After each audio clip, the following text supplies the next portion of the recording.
আল্লাহ রাব্বুল আলামিন বলছেন, বান্দা আমি তোমাকে কিছু আদেশ করেছি, এগুলোকে মেনে চলবে, যেগুলো নিষেধ করেছে তা থেকে নিজেকে গুটিয়ে রাখবে। রাসূলকে আল্লাহ রাব্বুল আলামিন বুঝিয়ে দিচ্ছেন, মা আতাকুমুর রাসূলু ফাখুযুহু ওয়া মা নাহাকুম আনহু ফান্তাহু।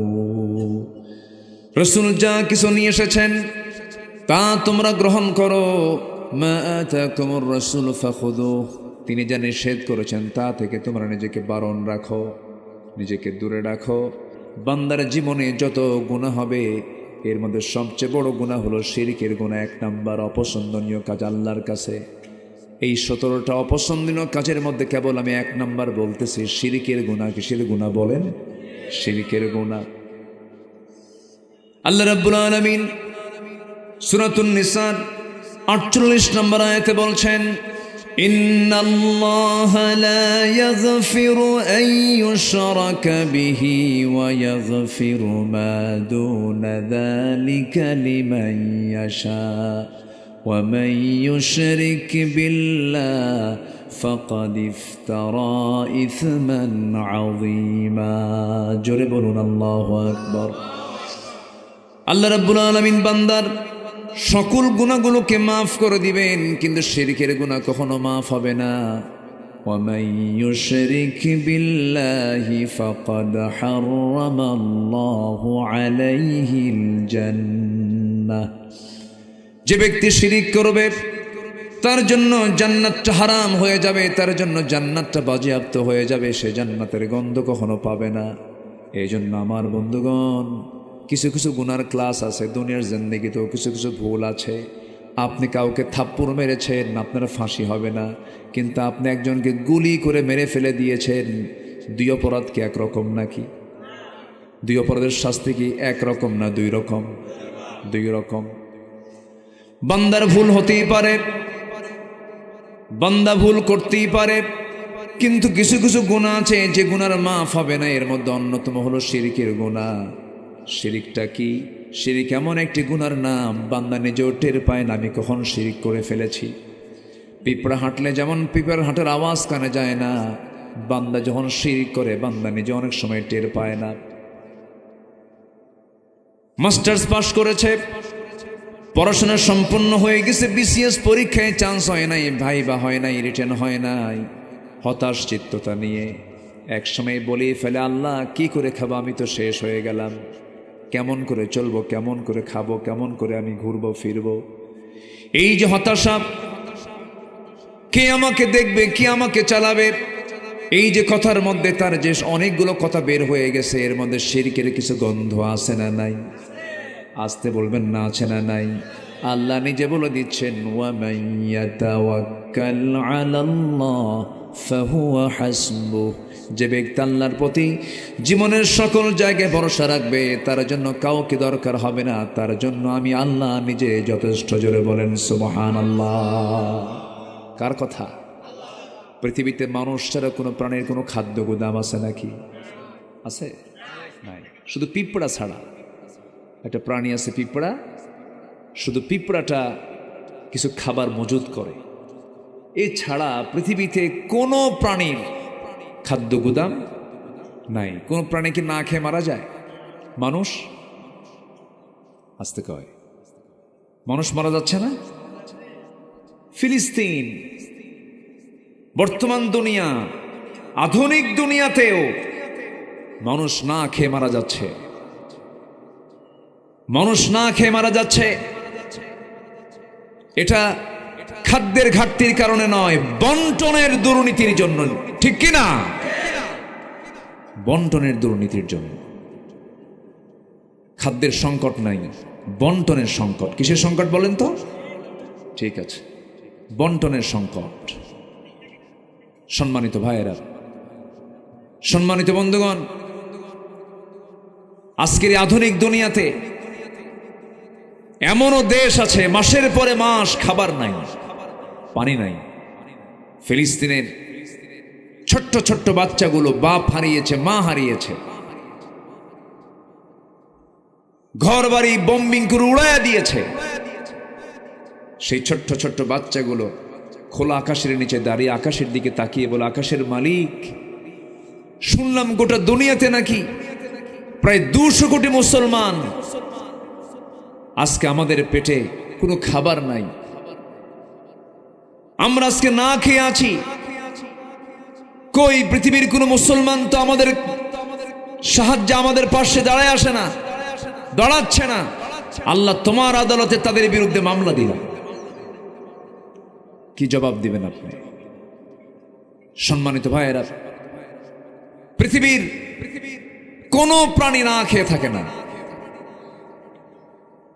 জলভাগের সেই প্রশান্তের তলদেশে কোন প্রাণী, ছোট্ট ছোট্ট প্রাণীগুলো, এগুলো খাবারের দায়িত্ব নিয়েছেন তিনি কে?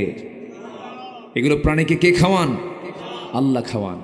উড়ন্ত পাখিগুলো, কোনো খাদ্য গুদাম নাই, কেউ না খেয়ে থাকে না।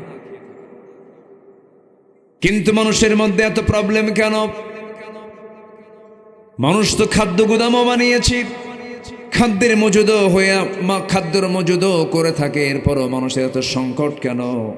এটার মূল কারণ হলো কোন প্রাণী আল্লাহর আনুগত্যের বাইরে কেউ চলে না। আল্লাহ রাব্বুল আলামিন বলেন, ওয়ালাহু আসলামা মান ফিস সামাওয়াতি ওয়াল আরদ তাওআন ওয়া কারহা।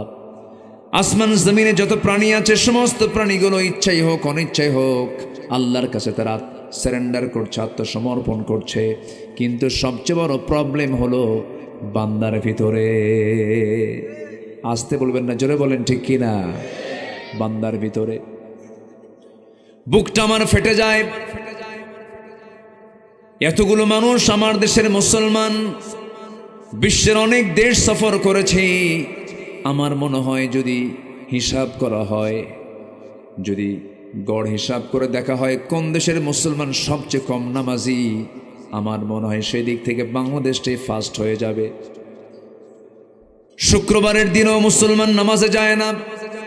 জরিপ এসেছে মাত্র 15% মুসলমান হলো নামাজি। এর কারণটা কি? এই 53 বছর বহু নেতার আগমন হয়েছে। নেতাগুলো গরম গরম বক্তৃতা দিয়েছে, জনসভা করেছে, কিন্তু নেতাগুলো তার জনগণকে, তার কর্মীকে নামাজের দাওয়াত দেয় নাই। ঠিক কিনা?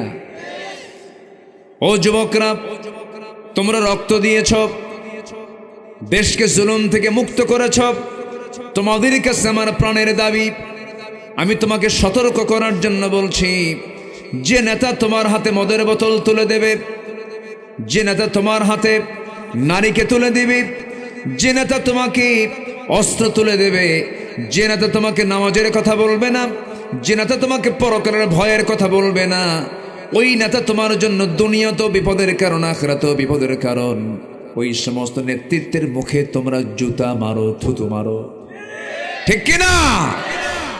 জুতা থুতু মারো। অসৎ নেতৃত্বের বুকে লাথি মারো, সৎ নেতৃত্ব গড়ে তোলো, নিজেকে প্রস্তুত করে নাও। একটা জুলুম থেকে বাঁচার জন্য যদি এই পরিমাণ রক্তের প্রয়োজন হয়, এই কোরআন প্রতিষ্ঠার জন্য আরো পথ আছে না নাই? আরো পথ বাকি আছে না নাই? আছে। আমাদের সংগ্রাম সেই সময় পর্যন্ত চলবে যতক্ষণ না কোরআনটাকে তার সঠিক জায়গায় না পৌঁছানো যাবে। সবাই রাজি আছেন তো? সবাই রাজি আছেন তো? 1000 বছর ওয়াজ করে বেহাপনা বন্ধ করতে পারবেন না। 1000 বছর ওয়াজ করে চিটাগং সিটি থেকে মদের দোকান বন্ধ করতে পারবেন না। 1000 বছর ওয়াজ করে বৃক্ষাবৃত্তির লাইসেন্স আপনি বন্ধ করতে পারবেন না। কিন্তু কোরআনটাকে যদি আমরা জায়গা মতো পৌঁছায় দিতে পারি, কোরআন দিয়ে শুধু নামাজ হবে, কোরআন দিয়ে সমাজ গড়বে না, এমন চিন্তা লালন করা কিছু মানুষ আমার দেশে আছে না নাই? আসতে বলবেন না, আছে না নাই? আছে। কিন্তু কোরআন শুধু নামাজের কিতাব নয়, কোরআন হচ্ছে এমন একটি কিতাবের নাম যা দিয়ে বান্দার জীবনের সকল কিছুর সমস্যার সমাধান নিশ্চিত করতে পারে। আল্লাহু আকবার বলেন। অতএব কোরআনকে শুধু আমরা নামাজের ভিতরে দেখতে চাই না, শুধু তেলাওয়াতে দেখতে চাই না, কোরআনকে শুধু আমরা কাগজের পাতায় আর নামাজের পাতায় দেখতে চাই না, আমরা কোরআনকে দেখতে চাই সমাজের পাতায় পাতায়, প্রত্যেকটা সেক্টরে, সচিবালয় থেকে শুরু করে নিয়ে প্রত্যেকটি অঙ্গনে আমরা কোরআনকে দেখতে চাই। রাজি আছেন কারা কারা? হাত উঁচু করে দেখান।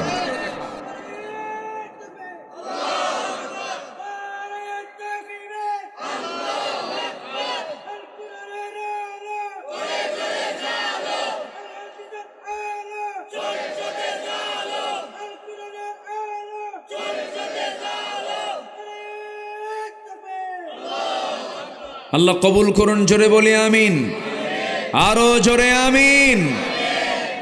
ধোঁকা তো আমরা কম খেলাম না, অনেক ধোঁকা খেয়েছি।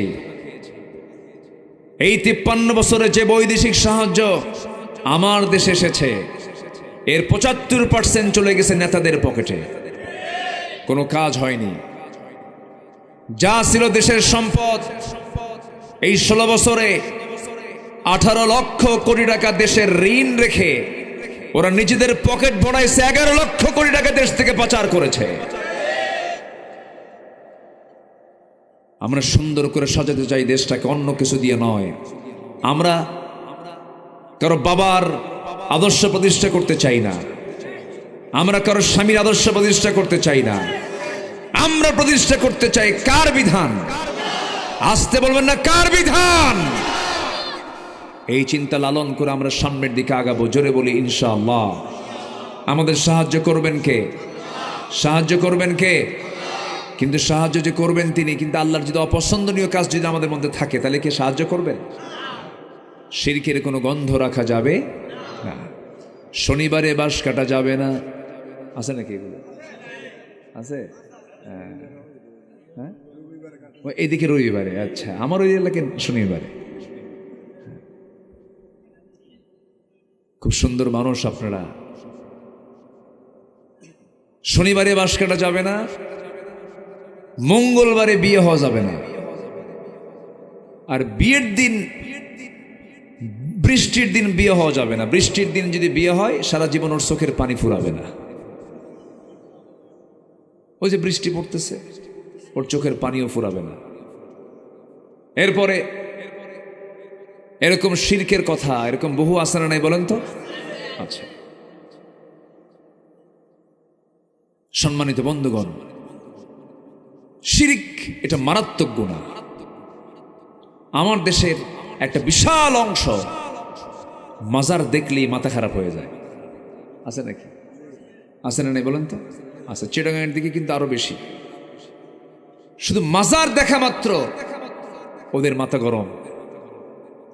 সামনে হয়তো কোনো কবরস্থান পাইছে, রাস্তা দিয়ে ট্রাক নিয়ে যাচ্ছে, ট্রাকের ড্রাইভার চালাচ্ছে, হেল্পার কয় বস সামনে কিন্তু মাজার শরীফ, ব্রেক মারতেই হবে, ব্রেক না মারলে আপনার গাড়ি কিন্তু উল্টে যাবে। দেখে নেন, শিরকের গন্ধ আছে নাকি বলেন তো? শিরক আছে না নাই? আচ্ছা, বস ব্রেক মারেন, ব্রেক মারলো, কসকসে 100 টাকার একখান নোট, সামনে কি রাখে ওটা? বক্স আছে, দান বাক্স, দান বাক্সের মধ্যে দিয়ে বলল বাবা বিপদ থেকে বাঁচাইয়া দিও। বিপদ থেকে বাঁচাবেন বাবা না আল্লাহ? আসতে বলে বাবা না আল্লাহ? যে বলল বাবা বিপদ থেকে বাঁচাও, এটা কি ইমানদারের কথা না মুশরিকের কথা? শিরকের কথা এটা। এগুলো হলো শিরকের গুনাহ। আমার দেশে বহু মাজার আছে, বহু জীবিত ভণ্ড কিছু দুশ্মন আছে, ভণ্ড কিছু শয়তান আছে, ওদেরকে আমি পীর বলবো না, কারণ পীর শব্দটা পবিত্র শব্দ। এই দেশে বহু পীরের আগমন হয়েছে। শাহজালাল ইয়ামিনী, শাহপরান, শাহ মাকদুম, খান জাহান আলী, এই যে বড় বড় আল্লাহর অলিগণ এই জমিনে সবুজ ভূখণ্ডে এসেছেন, তাদের মাধ্যম দিয়ে আমরা ইসলাম পেয়েছি। তাদের ত্যাগ, তাদের কোরবানি কোথায় ছিলেন? ইয়েমেন থেকে এসেছেন দেশে, রাশিয়া থেকে এসেছেন, গোটা পৃথিবীর কত দূর থেকে সব কিছু ছেড়ে দিয়ে হিজরত করে তারা দিন প্রচারের জন্য এসেছেন। আজমির শরীফে শুয়ে আছেন খাজা মঈনুদ্দিন চিশতি রহমতুল্লাহ আলাই, রাজা পৃথ্বীরাজের বিরুদ্ধে মোকাবেলা করেছেন। নিঃসন্দেহে তারা হক ছিলেন, বাতিল শক্তির তারা মোকাবেলা করেছেন, তারা হচ্ছেন হক পীর। কিন্তু আমার দেশে কিছু পীর কেবলা আছে যারা উজুই বোঝে না। আছে না নাই বলেন? কি বোঝে না? ওযু বোঝে না, উজুই করে না। পানির তলে কি বলে? পানির তলে মোমবাতি। হ্যাঁ, কি যে স্লোগানগুলো দেয় ওরা, খাজা দিল কর তাজা, ইসমে জালাল, গাজার কলকি খাওয়া হালাল। জোরে কোন নাউযুবিল্লাহ। বদমাইশ এগুলো। এরপরে মোল্লা মুন্সি নামাজ পড়ে, মারেফত তো বোঝে না, বাবার নামে হালকা দিলে ওযু গোসল লাগে না। মানে ওদের ওযুও নাই, গোসলও নাই। যার ওযু নাই, গোসল নাই, ওকে মানুষ না জানোয়ার? আজ থেকে মানুষ না জানোয়ার? জানোয়ার। জানোয়ারের তো কোনো ওযু গোসল লাগে না। এই সংখ্যা কিন্তু কম না, এই সংখ্যা অনেক। এগুলোকে প্রমোট করার জন্য কিছু ভণ্ড, কিছু বদমাইশ আয়াত ছাড়া হাদিস ছাড়া মনে যা আসে তাই কথা বলতো। এই 15 বছর 16 বছর এই তাফসীর মাহফিলের এই প্ল্যাটফর্মগুলোকে তারা নষ্ট করে দিয়েছিল। আমরা সতর্ক থাকব, অযাচিত কোরআন সুন্নাহ নাই এমন কোন আলোচনা আমরা মঞ্চে শুনতে চাই না। আসতে বলবেন না, জোরে বলুন ঠিক কিনা? এটা খেয়াল রাখতে হবে। আমার বন্ধুগণ, শিরকের কোনো গুনাহ করা যাবে না। আরেকটা শিরক হলো চিন্তাগত শিরক। আমার দেশে বহু মুসলমান আছে এমনটা বিশ্বাস করে নেয়। তারা বলে আমি নামাজ পড়বো আল্লাহর নিয়মে, রোজা রাখবো আল্লাহর নিয়মে, হজ করবো আল্লাহর নিয়মে, আমি আমার ব্যক্তিগত আমল দান সদকাগুলো করবো আল্লাহর নিয়মে, সমাজ আল্লাহর নিয়মে চালাবো না, দেশ সমাজ রাষ্ট্রগুলো দুনিয়ার নিয়মে চলবে। এই চিন্তা চেতনার কিছু মানুষ বুঝি বাংলাদেশে নাই। আসতে বলবেন না, আছে না নাই? আছে। তারা লালন করে যেটাই ধর্ম ধর্মের জায়গায় থাকবে, রাষ্ট্র রাষ্ট্রের জায়গায় থাকবে। না না, রাষ্ট্রের জায়গায় ধর্ম থাকবে না, ধর্মের জায়গায় রাষ্ট্র থাকবে না, তা হবে না। বরঞ্চ রাষ্ট্র আছে যেখানে, ধর্ম আছে সেখানে, ধর্ম থাকবে সেখানে, রাষ্ট্র থাকবে যেখানে। দুটোকে পৃথক করার কোনো সুযোগ নাই। যেই দিন থেকে রাষ্ট্র থেকে দিনকে সরানো হয়েছে, সেদিন থেকে স্বৈরাচারী শুরু হয়ে গেছে। আমার বন্ধুগণ, আমার ভাইরা, আমরা নামাজ যেমন আল্লাহর নিয়ম কানুন দিয়ে আমরা পড়ি, নামাজের মধ্যে কোনো নিয়ম ভঙ্গ হলে নামাজ কবুল হবে না। ঠিক তেমনি সমাজ চালাতে নিয়ে, রাষ্ট্র চালাতে নিয়ে আল্লাহর নির্দিষ্ট বিধান আছে না নাই বলেন? আসতে বলবেন না, আছে না নাই? কিন্তু সেই বিধানকে যারা লঙ্ঘন করবে, সে আইন কানুনকে যারা না মেনে শুধু ব্যক্তিগত জীবনে ইসলামকে মানতে চায় কিন্তু রাষ্ট্রীয় জীবনে ইসলামকে মানতে চায় না, রসুলকে দাড়িতে মানতে চায়, টুপিতে মানতে চায়, আতরে মানতে চায়, মিষ্টি খাওয়াতে মানতে চায়, কিন্তু নবীজি যে দিন কায়েমের জন্য যে উহুদের ময়দানে দাঁত ভেঙেছেন, রক্ত ঝরিয়েছেন, সেই দাঁত ভাঙ্গা সুন্নতকে অনেকে মানতে চায় না। আছে না নাই? কি আছে কি না বলেন? আছে। যারা ইসলামকে একটা জায়গায় মানতে চায়, আরেকটা জায়গায় মানতে চায় না, যারা রসুলকে নামাজে মানতে চায়, রোজায় মানতে চায়, দাড়িতে মানতে চায়, সুন্নতে মানতে চায়, কিন্তু রাষ্ট্রীয় জীবনে রসুলের সুন্নকে মানতে চায় না, ওটা নবীর উম্মত নয়, ওটা ভণ্ড, ওটা প্রতারক। ঠিক কিনা? আমার কথা কি মন খারাপ করছেন?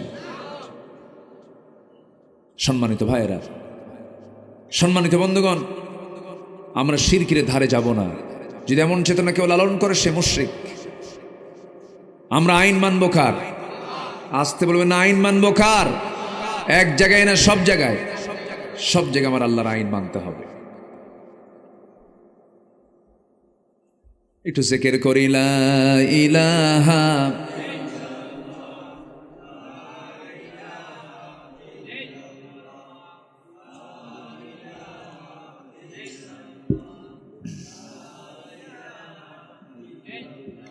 আরো জোরে, লা ইলাহা, আরো জোরে, লা ইলাহা, লা ইলাহা ইল্লাল্লাহু মুহাম্মাদুর রাসূলুল্লাহ সাল্লাল্লাহু আলাইহি ওয়াসাল্লাম। আল্লাহর অপছন্দনীয় কাজ যেন আমি কয়টা বলেছি বলেন তো? মনে আছে আপনাদের? কয়টা বলেছি? এই লোকগুলো ওঠে কেন? আমি কি শেষ করে দেব নাকি? তো ওঠেন কেন?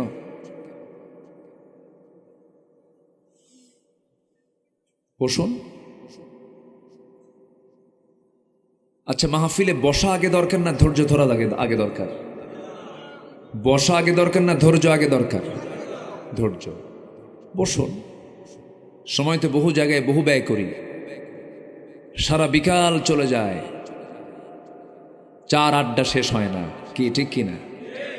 সি বিচের সামনে ঠ্যাং পশ্চিম দিকে দিয়া কি মোরাকাবা মুশাহাদায় বসে থাকে ঘন্টার পরে ঘন্টা, আছে না? আছে। কত সময় তো এদিক সেদিক চলে যায়। আপনি কি জানেন এই জায়গার কতটুকু বরকত? যতক্ষণ বসে থাকবো ততক্ষণ আমার আপনার আমল নামা থেকে গুনাহগুলো ঝরতে থাকবে। জোরে বলি সুবহানাল্লাহ। বরকতময় জায়গা এটা। আমরা এই অপছন্দনীয় কাজগুলো জেনে যাই, যেন এই কাজগুলো আমাদের জীবনে যেন না আসতে পারে। আমি যদি সমস্ত কাজগুলোকে নিজের জীবন থেকে মাইনাস করতে পারি, জান্নাত পেতে বেশি বেগ পেতে হবে না। এগুলো পরামর্শগুলো মূলত কে দিয়েছেন? আসতে বলবেন না, কে দিয়েছেন? আল্লাহ দিয়েছেন। নাম্বার 2 হলো যারা মুনাফিকি করে।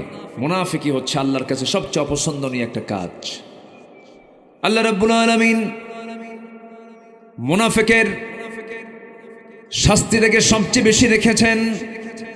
মুনাফিক এমন একটি বদগুণ, এমন একটা খারাপ গুণ, একটা মুনাফিক নিজেও আরেকজন মুনাফিককে দেখতে পারে না। মুনাফিক আরেক মুনাফিককে বলে তুই তো বেটা মুনাফিক, ও নিজেও কিন্তু মুনাফিক।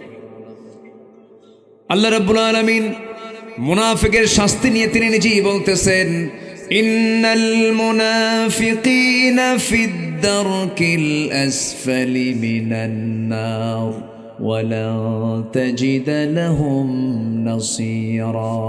জোরে বলুন আল্লাহু আকবার। মুনাফিকরা জাহান্নামের সবচেয়ে নিম্ন স্তরে অবস্থান করবে, তাদের জন্য কোনো সাহায্যকারী থাকবে না। আমার বন্ধুগণ, কাফেরের দ্বারা ইসলামের যতটুকু ক্ষতি হয়েছে, এরপরে মুশরিকের দ্বারা ইসলামের যতটুকু ক্ষতি হয়, ফাসিকের দ্বারা যতটুকু ক্ষতি হয়, তার চেয়ে সবচেয়ে বেশি ক্ষতি হয়েছে এবং হয়ে থাকে মুনাফিকদের দ্বারা। আমার বন্ধুগণ, মুনাফিককে চেনার জন্য আল্লাহ রাব্বুল আলামিন সূরা মুনাফিকুন নামে একটা সূরা দিয়েছেন।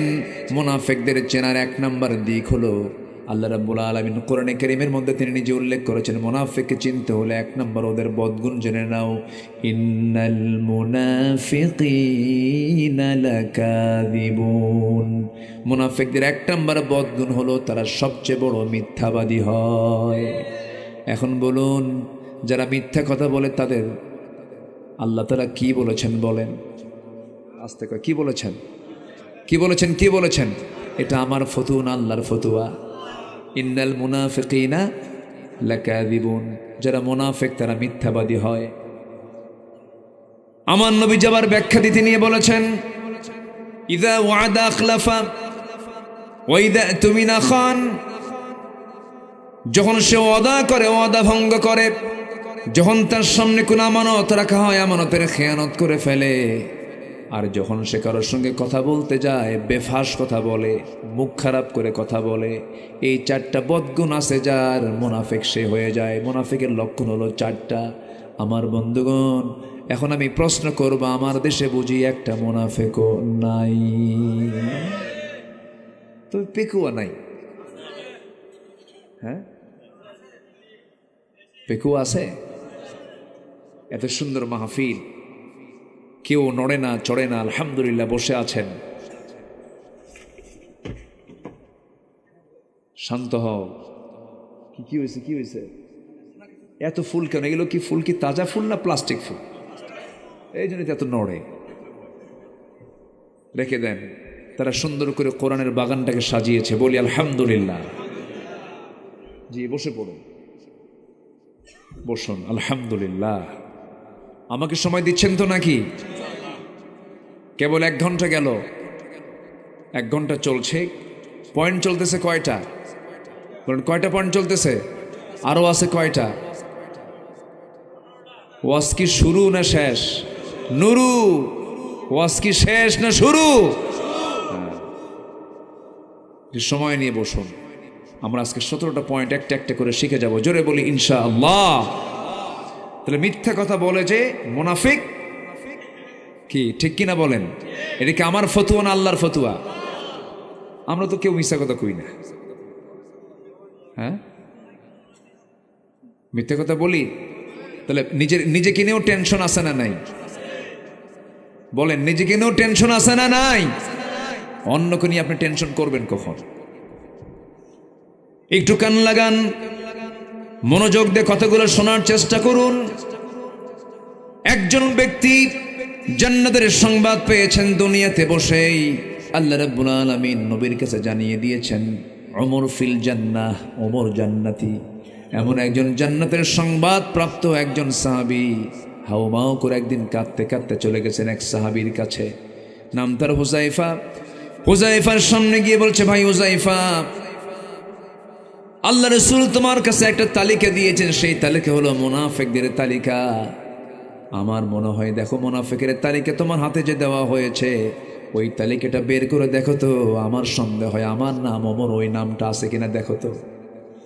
হুযায়ফা বলছেন, ভাই ওমর, আপনি কি পাগল হয়েছেন নাকি?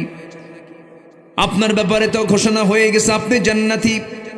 কিন্তু আমার ফারুক বলেন, শোনো হুযায়ফা, আমার মন বলছে আমি মনে হয় মুনাফিকের কাতারে চলে গেলাম কিনা। ওমরের মতো মানুষ যদি এমনটা সন্দিহান হন, এমনটা পেরেশান হন, আমার বন্ধুগণ আমরাও দুনিয়া থেকে বিদায় হয়ে যাব। এই পেরেশানি সবার মধ্যে থাকার দরকার আছে না নাই?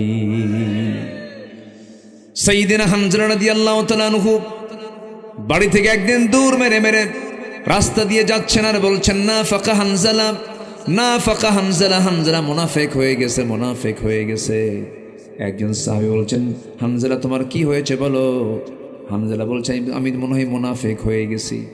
নবীর কাছ পর্যন্ত পৌঁছে বলছেন, ইয়া রাসূলুল্লাহ, আমি বুঝি মুনাফিক হয়ে গেছি। রাসূল বলছেন, কেন, কি হয়েছে? আপনার সামনে বসে থাকলে পরে দুনিয়ার কথা ভুলে যায়, কিন্তু আপনার কাছ থেকে একটু দূরে চলে গেলে পরে দুনিয়ার কথা মনে হয়ে যায়। আমার মন বলছে আমি বুঝি মুনাফিক হয়ে গেছি। রাসূল বললেন, না রে না হানজালা, মুনাফিক হও নাই। বিয়ে করা আমার সুন্নাহ, পরিবার চালানো আমার সুন্নাহ, সন্তানের মুখে খাবার দেওয়া আমার সুন্নাহ। তুমি চিন্তা করো না হানজালা, তুমি মুনাফিক হও নাই। ওই যে সাহাবীদের মধ্যে যে পেরেশানি কাজ করতো, এটাই হলো তাকওয়া। এটা কি বলেন? তাকওয়া। আমরা সর্বক্ষণের জন্য আমরা জবাবদিহি করতে হবে কার কাছে বলেন? আল্লাহর কাছে। একটা দিন পার করব আমি, মনে মনে ভাবতে হবে একটা পরীক্ষার দিন আমার চলে গেল। এই দুনিয়ার প্রত্যেকটা মুহূর্ত আমার জন্য পরীক্ষার হলের মতো। হারাম কোনো কাজে যাওয়া যাবে না, অপছন্দনীয় কোনো কাজে যাওয়া যাবে না, গর্হিত কোনো কাজে যাওয়া যাবে না। মিথ্যা কথা হঠাৎ করে মুখ থেকে বের হয়ে গেছে, সঙ্গে সঙ্গে তওবা করব কার কাছে? একটা হঠাৎ করে গীবত চর্চা মুখ থেকে বের হয়ে গেছে, ক্ষমা চাবো কার কাছে? আল্লাহর কাছে। হয়তো কোনো একটা ভুল করে ফেলেছি, সঙ্গে সঙ্গে স্যারেন্ডার করবো আল্লাহর কাছে আর বলবো, আল্লাহ এই জাতীয় কোনো ভুল আর জীবনে করব না। আমার বন্ধুগণ, যে বান্দার মধ্যে তওবার পরিমাণ বেশি, যে বান্দার মধ্যে ইস্তেগফারের পরিমাণ বেশি, ক্ষমার পরিমাণ বেশি, আল্লাহর কাছে ইস্তেগফার করে, তওবা করে, আল্লাহ ওই বান্দাকে মাফ করার জন্য প্রস্তুতি নিয়ে নেন। জোরে বলে সুবহানাল্লাহ। মুনাফিকের কোনো লক্ষণ নিয়ে আসা যাবে না। ইমানদারের জবান হবে একরকম, ইমানদারের জবান কখনো পাল্টাবে না, ওয়াদা কখনো ভঙ্গ করবে না, কখনো ঋণগ্রস্ত হয়ে থাকবে না। ইমানদার ঋণ মুক্ত থাকবে, ইমানদার কখনো ঋণগ্রস্ত থাকতে পারে না। আমার বন্ধুগণ, ঋণী দু প্রকার, অভাবের কারণে ঋণী হওয়া আর স্বভাবের কারণে ঋণী হওয়া। আমার দেশে অভাবে ঋণী বেশি না স্বভাবে ঋণী বেশি? বলেন বলেন বলেন বলেন। স্বভাবে ঋণী বেশি। একটা দেখেন না, ঋণ করে থুয়ে দিছে কত টাকা, সালমান এফ রহমান। সব ব্যাংক লুটপাট, হলমার্ক, শেয়ার বাজার সহ সব দখল করেছিল 16 বছর। হাজার হাজার কোটি টাকার মালিক হয়ে লাভটা হলো কি? লজ্জায় মাথা নিচু হয়ে যায়। পালানোর জন্য নবীজির মুখের সুন্নাত দাড়িটা পর্যন্ত কেটে ফেলল। জানেন না আপনারা জানেন না? দাড়ি কাটলো, মাথার সাদা চুল কালো বানালো, পাঞ্জাবিটা খুলে গেঞ্জি পরলো, পাজামা খুলে লুঙ্গি পরলো, তরকারিওয়ালা সাজলো। কিওয়ালা? তরকারিওয়ালা সাজলো। নৌকায় চড়েছে বন্ধুকে নিয়ে, বন্ধু দুজন মিলে রওনা দিয়েছে, কিন্তু নৌকার ভিড়ল না। কোস্ট গার্ড ধরে ফেলেছে, ধরে আইনমন্ত্রীকে চিনে বলে, স্যার চিনছি, থানায় যেতে হবে, না নিতে পারলে নিতে পারতেছে না। বলে যে আপনি যার সাথে আসছেন লোকটা কে? তোমরা এখনো চিনো নাই? ওটাই তো দরবেশ। সম্মানিত ভাইয়েরা, জমিনে যারা ফাসাদ সৃষ্টি করবে, আল্লাহর ওয়াদা, ওয়াইলআনুহুমুল্লাহ, জমিনে যারা ফিতনা ফাসাদ সৃষ্টি করবে তাদের উপর আল্লাহ লানত পড়বে। এটা কার কথা? আল্লাহর কথা। আজ থেকে 2 বছর আগে 116 জন আলেমের তালিকা করেছিল এক বদমাইশ বিচারপতি শামসুদ্দিন মানিক। নাম শুনছেন তো? কি মানিক? আরে কালা মানিক বলবেন কেন? কালো তো আল্লাহ বানায় দিয়েছে। কালো তো আরো আমাদের মধ্যে বহু লোক আছে। কালো বানাইছেন কে? আল্লাহ। মানিক দুষ্ট। 116 জন তালিকার মধ্যে আমার নামটাও ঢুকেছে। অত্যাচার কম করণে 16 বছর। ফেরাউন বেঁচে ছিল হলো 1600 বছর, আর এরা ছিল হলো 16 বছর। সংখ্যার যে মিল হলো কেমনে বুঝলাম না। বুঝলেন?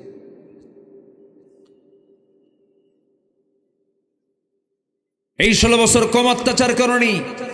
জেলখানায় কোন অপরাধী থাকে নাই। জেলখানায় ছিল সাধারণ মানুষ বেশি না আলেম ওলামা বেশি। আলেম ওলামা, আলেমদেরকে নিয়ে যে পরিমাণ টর্চার করা হয়েছে, এই বিগত 16 বছর থাকার আগে 5 বছর যখন ছিল, 1996 সালে যখন তারা প্রথম আসে, ওই সময় আমাকে প্রথম মামলার আসামি করা হয়। এই গভর্নমেন্ট ক্ষমতায় আসার পরেও বিগত 16 বছর যে ছিল, ওই সময় আমার বিরুদ্ধে মামলা করা হয়। এই কালামানিক, আমি তো কালামানিক বলে ফেললাম, মানে নামটা ফেমাস হয়ে গেছে, তখন কি করবেন এখন? আচ্ছা, ও আমার নামে তালিকা করলো। নির্বাচনের আগ দিয়ে 2018 সালে হঠাৎ করে আমার বাড়ি ঘেরাও করে ফেলছে। ঘেরাও করে সাদা পোশাকধারী বলল যে আমরা প্রশাসনের মানুষ। আমি প্রশাসন না, সন্ত্রাস আল্লাহ জানে। ধরে নিয়ে আমাকে থানায় নিয়ে গেল। মামলা খান দিয়ে বলল, হুজুর কয়েকদিন ঘুরে আসে। জেলখানায় ঢুকায় দিল। ঢুকলাম, ঢুকে মাত্রই দেখি সামনে এক মুরব্বী, 80 থেকে 90 বছর বয়স, এক বুড়া মানুষ আমার দিকে লম্বা একখান সালাম দিয়ে বলল, হুজুর আপনি জেলখানায়? খুব খুশি হলাম।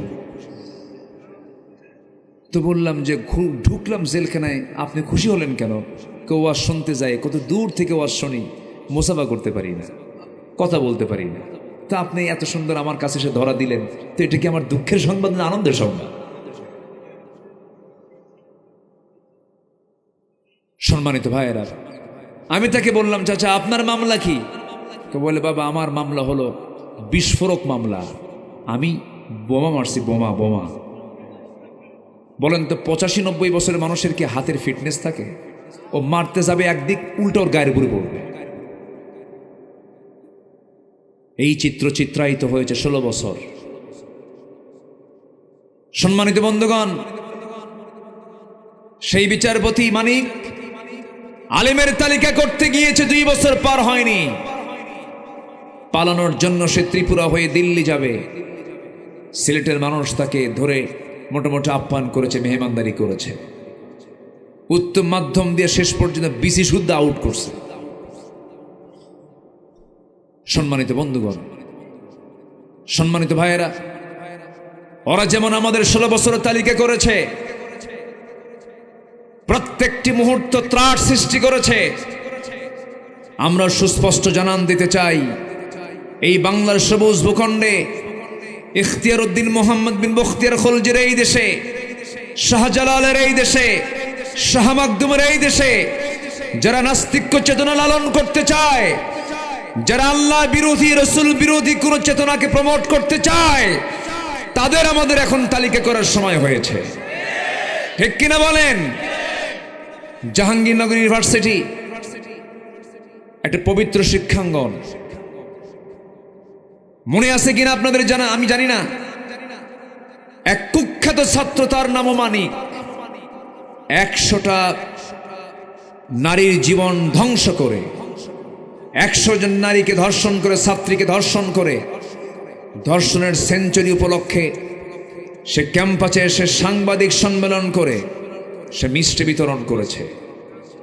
আমাদের দাবি হলো এই সমস্ত কুলাঙ্গারদের প্রকাশ্যে ঝুলে রেখে ওদের রক্ত, মাংস, হাড়, হাড্ডি কুত্তা বিলাই দিয়ে খাওয়ানো দরকার।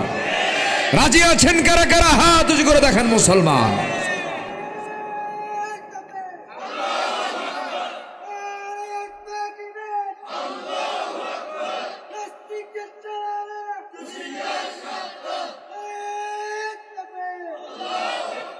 আল্লাহ কবুল করুন, জোরে বলে আমিন, আরো জোরে আমিন। সম্মানিত ভাইয়েরা, মুনাফিকি করা যাবে? আসতে বলবেন, মুনাফিকি করা যাবে? মুনাফিকের ঠিকানা জাহান্নামের উসা না নিসা? জাহান্নামের সবচেয়ে নিম্ন স্তর অবস্থান করবে মুনাফিকেরা। মুনাফিকরা আল্লাহর কাছে সবচাইতে নিকৃষ্ট তারা বান্দা, সবচেয়ে নিকৃষ্ট বান্দা হচ্ছে মুনাফিকেরা। কাফেরের দ্বারা, মুশরিকের দ্বারা, জালিমের দ্বারা যত ক্ষতি হয় তার চেয়ে বেশি ক্ষতি হয় হলো মুনাফিকের দ্বারা। আমার নবীজিকেও সবচেয়ে বেশি কষ্ট দিয়েছে কারা বেশি বলেন তো? মুনাফিকেরা। বদর যুদ্ধের উস্কানি দিয়েছে মুনাফিকেরা, উহুদ যুদ্ধের উস্কানি দিয়েছে মুনাফিকেরা, খন্দকের যুদ্ধের উস্কানি দিয়েছে মুনাফিকেরা। আমার নবীজি মদিনায় থাকাকালীন চতুর্দিকে মুনাফিকরা বসবাস করেছে, ইহুদিদের সঙ্গে যোগসাজশ করেছে, যুদ্ধে আগায়া দিয়েছে তারা। মুনাফিকের নবীর সঙ্গে বহু মুনাফিকি করেছে, নামাজও পড়েছে তারা। নবীজির বয়ান শুনে শুনে চোখের পানি পর্যন্ত ফেলেছে। আমার নবীজির বয়ান শুনে মুনাফিকদের চোখের পানিতে গাল ভিজে গেছে, দাড়ি ভিজে গেছে। নামাজ পড়েছে, রোজাও রেখেছে, দানও করেছে, কিন্তু জায়গা মতো সময়ে গিয়ে তারা মুনাফিকি করেছে। আমার বন্ধুগণ, আমার নবীজির সংসার পর্যন্ত তারা তছনছ করতে চেয়েছিল। কত না শত্রুতা করেছে এই মুনাফিকের দলেরা। আমার নবীজি মুনাফিকদের ব্যাপারে এতটাই কঠোর ছিলেন, মহান রব্বুল আলামিন তাকেও নির্দেশ দিয়েছেন, ইয়া আইয়ুহান নাবিয়্যু জাহিদিল কুফফারা ওয়াল মুনাফিকিনা ওয়াগলুয আলাইহিম ওয়া মাআওয়াহুম জাহান্নাম। জোরে বলুন আল্লাহু আকবার। হে রাসূল, আপনি কাফিরদের বিরুদ্ধে মোকাবেলা করুন, মুনাফিকদের বিরুদ্ধে মোকাবেলা করুন। মুনাফিকদের ব্যাপারে আপনি কখনো নরম হবেন না, কঠোর হবেন, কারণ মুনাফিকদের ক্ষতি ইসলামের দ্বারা, ইসলামের সবচেয়ে বেশি ক্ষতি হয় মুনাফিকদের দ্বারা। আমার দেশের কিছু মুনাফিক আছে, দীর্ঘ 16 বছর ওই সময়টা পার করেছে, মাথায় টুপিও ছিল, মুখে দাড়িও ছিল, একটা মামলা তো দূরের কথা, একটা গায়ে আঁচড় পর্যন্ত লাগে নাই। যায় নাই 16 বছর যায় নাই, কিন্তু চোরের মায়ের আসতে কোন চোরের মায়ের বড় গলা। আমার বন্ধুগণ, আমার নবীজির পারিবারিক জীবনের একটা কথা আমার মনে পড়ে গেল। মুনাফিকরা কত ভয়ঙ্কর দেখেন, যদিও জানা কথা, একটু বোঝানোর জন্য আবার রিপিট করছি, একটু মনোযোগ দিয়ে শুনবেন। আমার নবীজি মদিনা থেকে সাহাবায়ে কেরামকে নিয়ে কোনো একটা অভিযানে বের হলেন।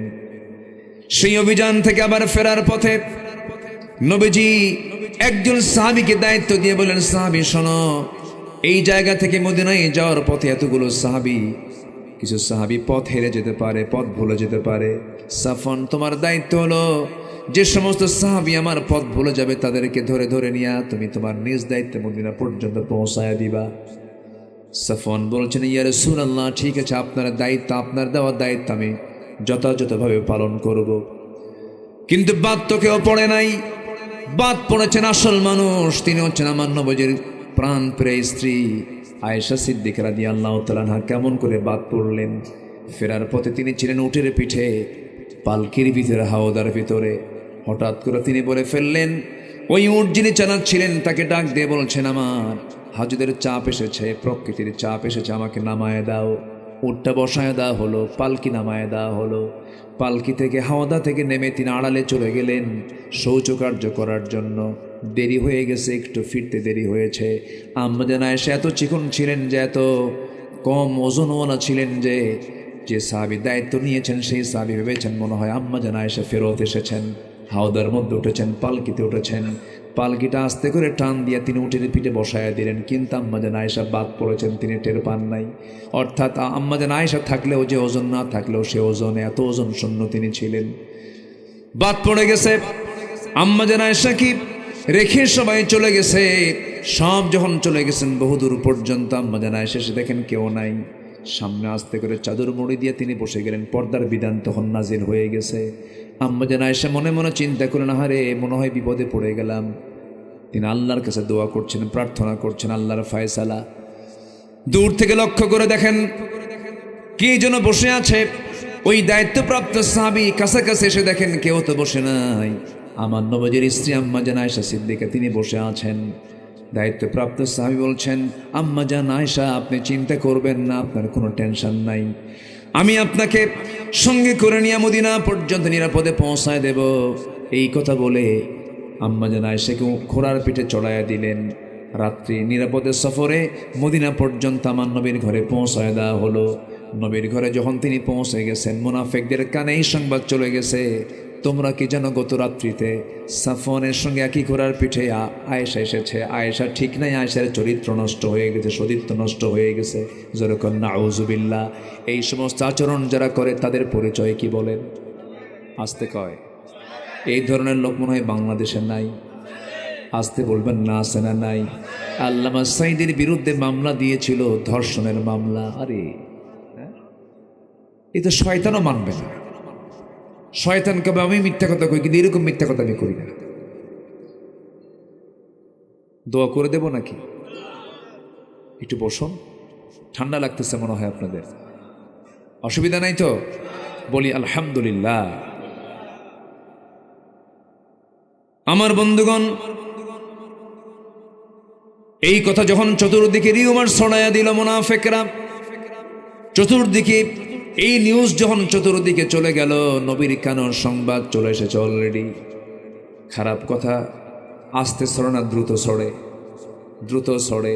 নবীর কানে যখন সংবাদ চলে এলো, আমার নবীজি কথাটা শোনা মাত্রই তিনি, তার মনটা ভেঙে গেছে। আম্মা জান আয়েশাকে ডাক দিয়ে বলছে, আয়েশা কি যেন কথা আমার কানকে ভারী করে দিল। যেই কথাটা আমি শুনতে পেলাম, গোটা মদিনায় সব জায়গায় কথা বলা বলি হচ্ছে। আয়েশা আমার মনে হয় এই কথা জানার পর আমি তোমাকে বলতে দেব, আমি তোমাকে বলতে চাই, তোমার এই মুহূর্তে আমার বাড়িতে না থেকে তোমার বাবার বাড়িতে থাকা উচিত। যাও, তোমার বাবার বাড়িতে চলে যাও। আমার বন্ধুগণ, একজন নারীর যখন বিয়ে হয়ে যায়, তার জন্য শ্রেষ্ঠ বাড়ি বাবার বাড়ি না স্বামীর বাড়ি? বলেন কার বাড়ি? কিন্তু যে মহিলা বিয়ের পরে তার কাছে মনে হয় শ্রেষ্ঠ বাড়ি বাবার বাড়ি, সংসার সুখের সংসার সুখের হয়। এরকম কিছু মহিলা আছে না নাই? আসতে বলবেন না, আছে না নাই? আমার মায়ের আলোচনা শুনছেন কিনা জানি না, আছে নাকি? আছে। মা তো অবশ্যই সম্মানী, বাবা তো অবশ্যই সম্মানী, অবশ্যই তারা সম্মানিত জন। মা বাবা, ছেলে হোক, ছেলের কাছে হোক আর মেয়ের কাছে হোক, অবশ্যই সম্মানিত মানুষ তারা। কিন্তু একজন নারীর বিয়ে যখন হয়ে যাবে, তার কাছে শ্রেষ্ঠ বাড়ি হতে হবে স্বামীর বাড়ি।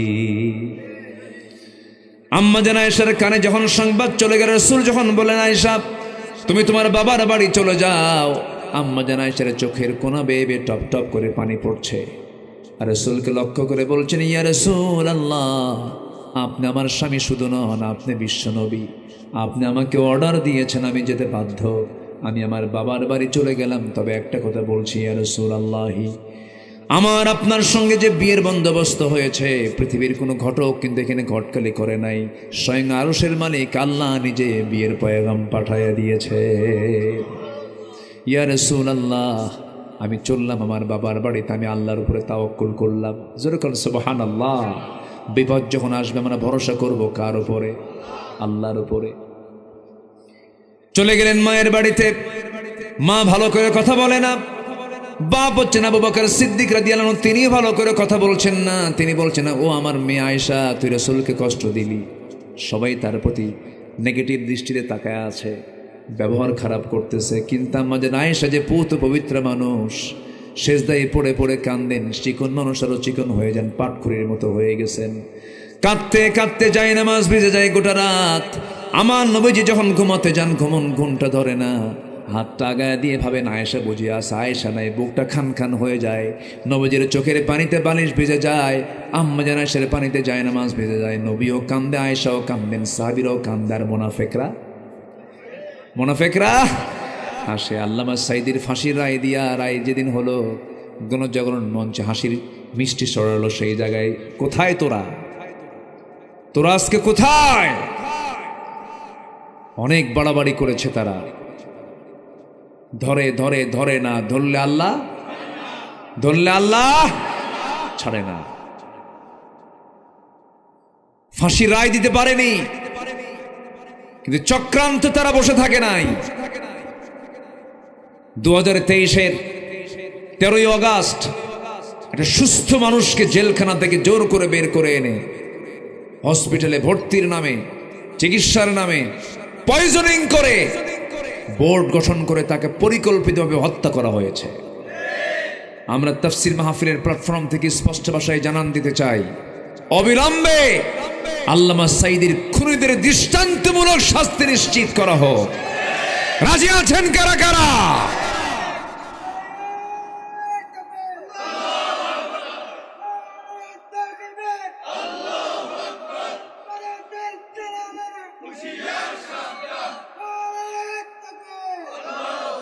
আল্লাহ কবুল করুন। জোরে বলি আমিন, আরো জোরে আমিন। আল্লাহ আছেন না নাই? আসতে বলে আল্লাহ আছেন না নাই? প্রায় লোকই বলতো, না মরা পর্যন্ত আর চেঞ্জ হবে না। বলতো না? আমার কথা কি টের পাচ্ছেন? বুঝতেছেন তো নাকি? না মরা পর্যন্ত কাম হবে না। আল্লাহ কেমনে ধরেন? আল্লাহু আকবার বলেন, আল্লাহু আকবার। ওরা ভেবেছিল কে আছে আমাদের মোকাবেলা করবে? কে আছেন? আসতে বলবেন না, কে আছেন? আল্লাহ আছেন। জুলুম দিয়ে শাসন কখনো টিকসই হতে পারে না। আম্মা জান আয়েশা কাঁদতেছেন, রাসূলও কাঁদতেছেন। আম্মা জান আয়েশা বলেন, আমি নিজেকে ধন্য মনে করি। আমি নবীর জীবনে যত স্ত্রী রাসূল পেয়েছেন, এর মধ্যে আমি একমাত্র স্ত্রী। আমি ছিলাম কুমারী। আমি নিজেকে ধন্য মনে করি। রাসূল আমার শানে বলেছেন, আয়েশা আমার শ্রেষ্ঠ স্ত্রী। আম্মা জান আয়েশা বলেন, 9টা কারণে আমি শ্রেষ্ঠ। আমার নবীজি আমাকে 9 বছর বয়সে বিয়ে করেছেন, 13 বছরে বধূ করে আমাকে ঘরে নিয়েছেন। আমি আয়েশা নিজের চোখে জিব্রাইলকে দেখেছি। আমি নবীর সঙ্গে যখন একই সঙ্গে বিছানায় ঘুমাতাম, একই চাদরের নিচে, আমি থাকা অবস্থায় জিবরিল আমিন ওহী নাজিল করেছেন নবীর উপরে। আমি আয়েশা নিজেকে ধন্য মনে করি। আমার নবীজি আমার ব্যাপারে এতই সন্তুষ্ট ছিলেন, মাঝে মাঝে তিনি আমার কথা বলতেন। আমি নিজেকে ধন্য মনে করি। আল্লাহ তাআলা আমার শানে কয়েকটা আয়াত পর্যন্ত নাজিল করেছেন। আমি আয়েশা নিজেকে ধন্য মনে করি। আমার নবীজি যখন দুনিয়া থেকে বিদায় নেবেন, আমার ঘরে তিনি ইন্তেকাল করেছেন। আমার সামনেই তিনি কথা বলেছেন। আমার সঙ্গে তার সর্বশেষ কথা হয়েছে। আমার ঘরে ঢুকিয়ে বলছেন, আয়েশা, আমার শরীরটা ভালো না, যে কোনো মুহূর্তে দুনিয়া থেকে বিদায় হয়ে যাব। মালাকুল মউত চলে আসবে। আয়েশা, তোমার কাছে আমার কিছু কথা আছে। আমার নবীজি ফ্রিলি কথা বলা শুরু করে দিলেন। এমন সময় বলছেন, আয়েশা রে, প্রচণ্ড মাথা ব্যথা হচ্ছে। মাথায় পানি ঢেলে দেওয়া হলো। হঠাৎ করে বেলাল আজান দিয়ে ফেললেন। রাসূল বলছেন, ও আমার আয়েশা, বেলাল তো আজান দিল, মসজিদে যাওয়া দরকার। আমার নবীজি ঘুমন্ত অবস্থা থেকে, শুয়ে থাকা অবস্থা থেকে তিনি দাঁড়াতে লাগলেন। মাথা চক্কর মেরে পড়ে যেতে লাগলেন। আম্মা জান আয়েশা তাকে ধরে ফেললেন।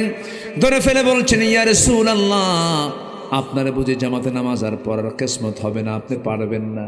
রাসূল বলেন, আয়েশা রে, বুঝতে পেরেছি জামাতে নামাজ আমি আর পড়তে পারবো না, কিন্তু আমার মুসল্লায় কে দাঁড়াবে? কেউ তো দাঁড়ানোর সাহস পাচ্ছে না। তোমার আব্বা আবু বকরকে ডাক দিয়ে বলো আমার মুসল্লায় যেন আমার আবু বকর দাঁড়ায় আমার দায়িত্ব পালন করে নেয়, মানে আমার পরবর্তী খলিফা আমার আবু বকর হবে। যেরকম সুবহানাল্লাহ। নেতৃত্ব আসে নামাজ থেকে, কিসে থেকে বলেন? আসতে বলেন কেন না? নেতৃত্ব আসবে কিসের থেকে? নামাজের যে নেতৃত্ব দেবে সে সমাজের নেতৃত্ব দেবে। যে নেতৃত্ব দিতে যাবে তার যদি নামাজের নেতৃত্ব না থাকে, তার নেতৃত্ব দেওয়ার কোনো অধিকারই নাই। আমার নবীজি বলে দিলেন, ওরে আয়েশা, তোমার আব্বাকে বলো আমার মুসল্লায় যেন দাঁড়িয়ে যায়। আমার নবীজির মুসল্লায় যখন আবু বকর দাঁড়ায় গেছেন, সাহাবে কেরামদের মধ্যে হাউমাউ কান্না শুরু হয়ে গেছে, কান্নার রোল পড়ে গেছে, সবাই কান্নায় অস্থির হয়ে গেছে। সেই কান্নার আওয়াজ নবীর কানে যখন চলে এসেছে হুজরাখানা থেকে, রাসূল বলছেন, আয়েশা, আমার সাহাবীরা কান্দে, আমাকে একটু নিয়ে যাও। জানালার কাছে নিয়ে যাওয়া হলো। নামাজ শুরু হয়ে গেছি। সাইয়েদনা আবু বকর সিদ্দিক রাদিয়াল্লাহু আনহু নামাজ শুরু করে দিয়েছেন। পিছন থেকে সমস্ত মুসল্লিরা সাহাবীরা নামাজ পড়তেছেন। নবীজি তাদের নামাজের দৃশ্যগুলো দেখতেছেন, আর চোখের কোনা বেয়ে বেয়ে টপ টপ করে পানি পড়তেছে। নবীজি কান্দেন। নবীজির চোখের পানিগুলো আম্মা জান আয়েশা মুছে মুছে দিয়ে বলেন, ইয়া রাসূলুল্লাহ, আপনি কান্দেন কেন? তারা তো নামাজ পড়ে। রাসূল বলছেন, আয়েশা রে, মানুষ যখন কান্না করে দুইটা কারণে কান্না করে, একটা হলো চরম দুঃখে কান্দে, আর চরম আনন্দে কান্দে। আমার আজকে কান্নার যে কারণ তুমি বুঝতে পারো নাই, আমার আজকে কান্নার কারণ হলো সবচেয়ে চরম আনন্দের জন্য আমি আজকে কাঁদতেছি। তুমি কি জানো আয়েশা, আমার সাহাবীরা আজকে স্বাধীনভাবে নামাজ পড়তেছে। এই নামাজ আমাকে মক্কার কাফেররা পড়তে দেয় নাই। আমি যখন নামাজ পড়তে গেছি, আমি যখন সালাত আদায় করতে গেছি, রুকুতে গিয়েছি, আমার পিঠের উপর উঠের পচা নারী ভরি চাপায়া দিয়েছে। আমি নামাজ পড়তে গেছি, হাতের মধ্যে পায়ের মধ্যে তারা পুতুল ঢুকায় দিয়েছে, মূর্তি ঢুকায় দিয়েছে, নামাজ পড়তে দেয় নাই। এই নামাজ কায়েমের জন্য আমাকে তায়েফের ময়দানে মার খেতে হয়েছে। এই নামাজ কায়েমের সংগ্রাম করতে গিয়ে দেখো না আয়েশা, আমার দুটো দাঁত নাই। উহুদের ময়দানের দাঁত আমাকে ভেঙে দিয়েছে কাফেররা। তুমি কি জানো আয়েশা, এই নামাজ কায়েমের জন্য আমার কোমরটা আজকে কুঁজা হয়ে গেছে। দেখো না, সোজা হয়ে দাঁড়াতে পারি না। খন্দকে কোদাল মারতে মারতে আমার কোমর কুঁজা হয়ে গেছে। ওরে আয়েশা, এই নামাজ কায়েমের সংগ্রাম করতে গিয়ে দাঁত গেছে, আমার কোমর গেছে। এত ত্যাগ কোরবানির মধ্য দিয়ে আজকে সেই নামাজের পরিবেশ ফিরে পেয়েছি। এই জন্য আমি চরম আনন্দে আমি কাঁদতেছি। আয়েশা রে, আমি বুঝি দুনিয়া থেকে বিদায় নেব। আয়েশা, আমার বাঁচার মনে হয় আর সুযোগ নাই। মালাকুল মউত চলে আসবে, যে কোনো মুহূর্তে আমার ইন্তেকাল হয়ে যাবে। দেখো তো আমার কলিজার টুকরা দরের দুলালি আমার ফাতিমা কোথায়?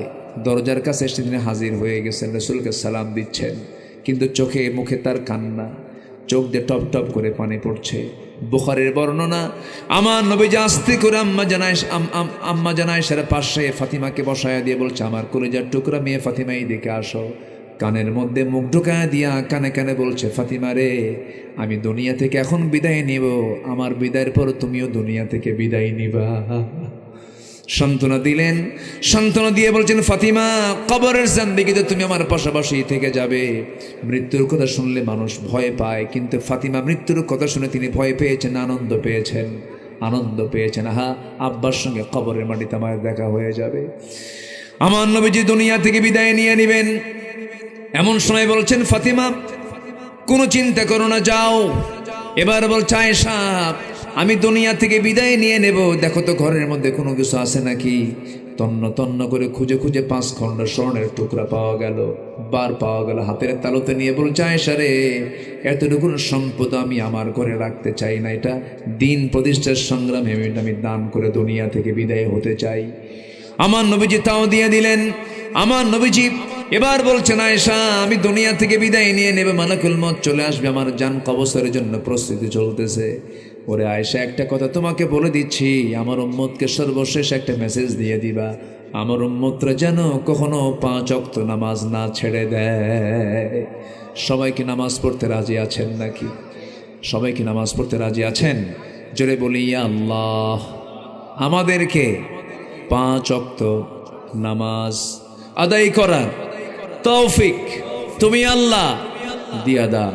জোরে বলি আমিন, আরো জোরে আমিন, আরো জোরে আমিন।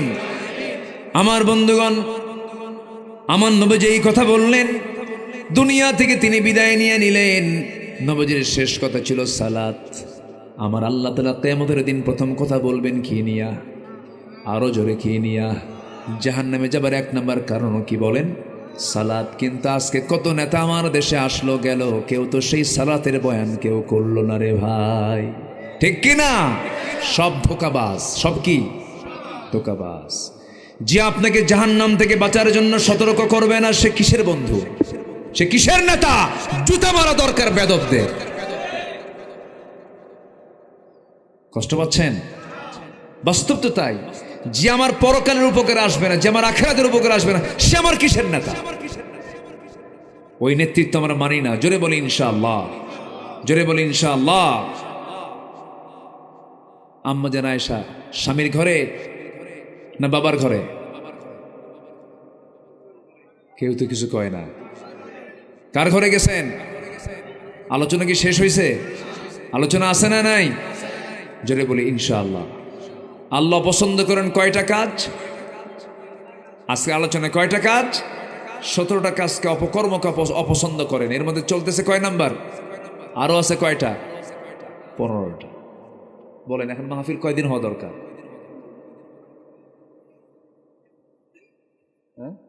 মাহফিল তো 5 দিন হলে ভালো হয়। আমার বন্ধুগণ, নাম্বার 3 হলো অহংকার করা। কি বলেন? আমরা কিন্তু ওইদিকে শেষ হয়নি আমাদের আলোচনা। আম্মা জান আয়েশার যে প্রেক্ষাপটটা আমরা শেষ করতে পেরেছি, দেখি আমরা একটু এইদিকে আসি, আবার একটু লাইনে চলে আসি। আবার বলবো, চাচা তো লাইন মানে অপেক্ষায় আছেন। জি আলহামদুলিল্লাহ। আমি এলাকা তো আসি, এলাকার মানুষের মন মেজাজ বুঝি। আলহামদুলিল্লাহ, আলহামদুলিল্লাহ বলেন। খুব সুন্দর মানুষ আপনারা। নাম্বার 3 হলো অহংকার করা যাবে না। কি করা যাবে না বলেন তো? অহংকার। অহংকার করার যোগ্যতা কার? আসতে বলে অহংকার করার যোগ্যতা কার? আকাশ আমার, কে বলবেন? জমিন আমার, কে বলবেন? সূর্য আমার, কে বলবেন? তুমি কি বলবা বান্দা? তুমি কি বলবা? তুমি তোমার একটু লুজ মোশন হলেই তো কাম সারা। বাথরুমে 7-8 বার সকালে গেলেই তো বউ তো চেনা যায় না, কি ঠিক কি না? সামনে বউ হাঁটে না মা হাঁটে চেনা যায় না, কি ঠিক কি না? তোমার কিসের অহংকার?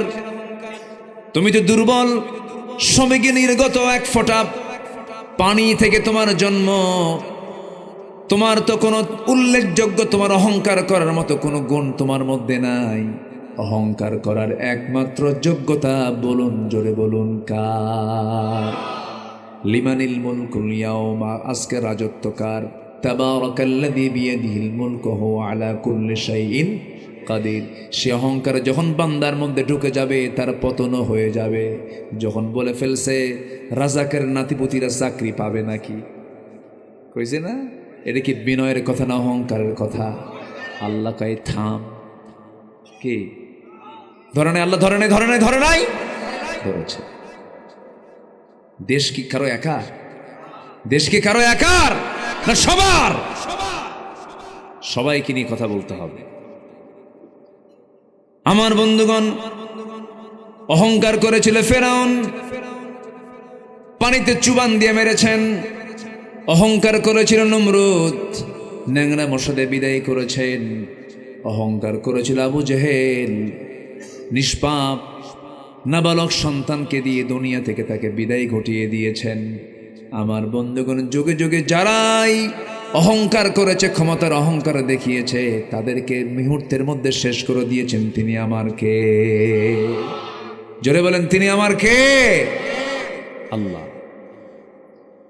আমার বন্ধুগণ, অহংকার করা যাবে না। আল্লাহ রাব্বুল আলামিন বলেন, লা তামশি ফিল আরদি মারহান ইন্নাকা লান তাখরিকাল আরদা ওয়া লান তাবলুগাল জিবালা তুলা। জোরে বলুন আল্লাহু আকবার। অহংকার করো না, জমিন অহংকার করে চলো না। তোমার অহংকারে তুমি এক চুল পরিমাণ উঁচু হতে পারবে না, জমিন এক চুল পরিমাণ দাবা দিতে পারবে না। তোমার কিসের অহংকার? তোমার অহংকার করা মানায় না। অহংকার করবেন একমাত্র তিনি আমার কে? আল্লাহ তাআলা ইমানদার বিনয়ী হবে, ইমানদার ক্ষমাশীল হবে, ইমানদার জমিনে চলবে অত্যন্ত বিনয়ী হয়ে, মানুষের সঙ্গে খুব বিনয়ী হয়ে কথা বলবে, সুন্দর আচরণ করে কথা বলবে, বুক উঁচু করে দম্ভ ভরে নিচের দিকে না তাকায় যারা অহংকার করে হাঁটবে, তাদের অহংকারকে মুহূর্তের মধ্যে চূর্ণ করতে পারেন তিনি আমার কে। আমার বন্ধুগণ, অহংকার করা হচ্ছে আল্লাহর অপছন্দনীয় কাজ। শিরকের কাজ করা যাবে না, মুনাফিকি করা যাবে না, অহংকারে দেখানো যাবে না। নাম্বার 4 হলো কুফরি করা যাবে না, অবাধ্য হওয়া যাবে না। আমার বন্ধুগণ, নাম্বার 5 হলো আল্লাহ রসুলকে কষ্ট দেওয়া যাবে না। আল্লাহ এবং রসুলকে যারা কষ্ট দিবে তাদের ঠিকানা হবে জাহান্নাম। তাদের ঠিকানা কি হবে? জাহান্নাম। আল্লাহ রাব্বুল আলামিন বলছেন, ইন্নাল্লাযীনা ইউযুনাল্লাহ, মানুষ টাকা নাই, পয়সা নাই, ব্যাংক নাই, ব্যালেন্স নাই, কিচ্ছু নাই। সকালবেলা ঘুম থেকে উঠেই নামাজ পড়ে চলে গেছে জমিতে, কোদাল মারতে মারতে এমন অবস্থা, প্রচণ্ড ক্ষুধা, বাড়িতে এসে আদা সিদ্ধ কোনো কিছুই নাই। সকালবেলা রাতের পোড়া খাবার, রাতের সেই পান্তা ভাত পাতিল ভরা ছিল, সেই পাতিল ভরা এক পান্তা 1 কেজি পরিমাণ পাতিলের সেই পান্তা লবণ দিয়া, পেঁয়াজ দিয়া, শুকনো মরিচ অথবা কাঁচা মরিচ দিয়া এমন মারা মারলো গোগ্রাসে। এক চোটে 1 কেজি পান্তা খাওয়ার পর যখন বলা হয় খাইছো কেমন, পেটের কোনা ফোর্স আরো কেজি হলে ভালো হয়। কি ঠিক কিনা কন? আমার বন্ধুগণ, রিজিক কে দেন? আসতে বলুন, রিজিক কে দেন? তাহলে আপনি সন্তানকে মারবেন কেন? সন্তানকে হত্যা করবেন কেন? আল্লাহ বলছেন এটা আমার কাছে খুব অপছন্দনীয় কাজ। কারণ সন্তান পৃথিবীতে তোমার দিয়েছেন, কিন্তু তোমার সন্তান হতে পারে কিন্তু বান্দাটা কার? বান্দি কার? আল্লাহর বান্দা, আল্লাহর বান্দি। কারণ তারা জিকিরের জন্য দুনিয়াতে আসছে, তুমি জিকিরটা বন্ধ করলা, রাগ করবেন কে? রাগ করবেন কে? বান্দা জিকির করে কার? তুমি কি মারতে পারবা নাকি? তুমি মারতে পারবা না। সন্তান হঠাৎ করে পেটে চলে আসছে, বার্থ কন্ট্রোল তো করেই, এরপরও কাম হয় নাই। সন্তান পেটে চলে আসছে, এখন কি করা যায়? স্বামী চাপ দিয়ে বলে চাকরিটা ছোট, বেতন কম, বাচ্চা পেটে আসছে, বাচ্চা রাখা যাবে না, যা। আছে কিনা? আছে কিনা? ডায়াগনস্টিক সেন্টারে চলে গেল, সন্তান হত্যা করে ফেললো। আল্লাহ বলছেন, লা তাকতুলু আওলাদাকুম খাশিয়াতা ইমলাক নাহনু নারযুকুহুম ওয়া ইয়্যাকুম। আমার বন্ধুগণ, আল্লাহ বলছেন সন্তানকে তোমরা জীবিকার ভয়ে হত্যা করো না, আমি আল্লাহ নিজে রিজিকের দায়িত্ব বন্টন করেছি। জোরে কোন সুবহানাল্লাহ। আমি নিজে রিজিক দিয়ে দিব, সন্তান তুমি হত্যা করতে যাবে না। দেখবেন ডায়াগনস্টিক সেন্টারগুলোতে গিয়ে সন্তানগুলো অ্যাবর্শন করে আসে। আমার বন্ধুগণ, এই অপরাধ কিন্তু ছোটোখাটো নয়, কারণ মানুষ খুনের অপরাধ কিন্তু ছোট নয়। যে মা, যে বাপ সন্তানকে জীবিকার ভয়ে হত্যা করবে, আল্লাহ রাব্বুল আলামিন কিয়ামতের দিন তাকে খুনির কাতারে শামিল করায় তাকে তুলবেন। জোরে কোন নাউযুবিল্লাহ। আবার দেখবেন সন্তান পেটে আসছে, যায় বলে ডাক্তারকে, বলে ডাক্তার কও তো ছেলে না মেয়ে হয়েছে। আছে কি না? কব এগুলো ওয়াজ করবো, কথা বলবো, কথা বলবো, দোয়া করে দিই। অনেক রাত হলো তো, আলোচনা চলুক, হুজুর মরুক। মাইক তো ভালো হয়ে গেছে এখন দেখি। এতক্ষণ কি করছিলেন আপনারা? হ্যাঁ, কি ছিল না? এখন তো মাইক সুন্দর, মোটামুটি ভালোই হয়েছে। যে বলি আলহামদুলিল্লাহ। এই ওঠেকে ধরেন তো, ওই যে পিছন থেকে কে গেল? ভাবছেন হুজুর দেখে না? না, বসেন। বসে গেছে, আলহামদুলিল্লাহ। অনেক রাত হয়েছে, আমি কষ্ট দিচ্ছি না তো আপনাদের? আবার বলি আলহামদুলিল্লাহ। আল্লাহ তুমি শহীদ ওয়াসিমের কবরটাকে জান্নাতের টুকরা বানায় দাও, তার আব্বা আম্মাকে ধৈর্য ধরার তৌফিক দিয়ে দাও। 2টা ছেলে, একটা ছেলে বেঁচে আছে, আল্লাহ তুমি তাকে হায়াতে তাইয়্যিবা দান করো। জোরে বলি আল্লাহুম্মা আমিন। সাথে সাথে আমাদের যে প্রবলেমগুলো আছে, আল্লাহ আমাদের প্রবলেমগুলোকে তুমি আল্লাহ সলভ করে দাও, জটিলতাকে তুমি আল্লাহ সহজ করে দাও। জোরে বলি আল্লাহুম্মা আমিন। জি, সন্তানকে হত্যা করা, সন্তান আপনার হতে পারে, কিন্তু বান্দাটা কার? আল্লাহ। ডায়াগনস্টিক সেন্টারে গিয়ে বলে ডাক্তার দেখো তো ছেলে না মেয়ে। ছেলে হলে পরে কোনো কথা নাই, দারুণ খুশি। বাচ্চা হওয়ার আগে 10 কেজি মিষ্টি বাড়িতে পৌঁছে যায়। বাচ্চা কিন্তু হয়ই নাই, তার আগে কয় কেজি? 10 কেজি। আর যদি মেয়ে সন্তান হয়, কিরকম খুনি কিরকম পাষাণ, স্বামী স্ত্রী দুইজন মিলেই বলে মেরে ফেলো, যেরকম নাউজুবিল্লাহ বিআইয়ি যামবিন কুতিলাত। আছে না আয়াত, আছে না নাই? আল্লাহ নিজে বলছেন কোন অপরাধে হত্যা করা হয়েছে, কোন অপরাধে হত্যা করা হয়েছে। কত মারাত্মক কথা। সব যুগেই মেয়ে সন্তান হলে পরে একটু মনক্ষুণ্ণ হতো, আজকের সমাজেও দেখবেন যদি সন্তানটা মেয়ে হয় বাড়িতে মনে হয় মানুষ মরে গেছে। এরকম হয় না? এরকম হয় না? আচ্ছা, জন্ম নিলে এটা কি আনন্দের কথা না দুঃখের কথা? সন্তান পৃথিবীতে আসলে কি আনন্দ না দুঃখ? কিন্তু যে বাড়িতে মেয়ে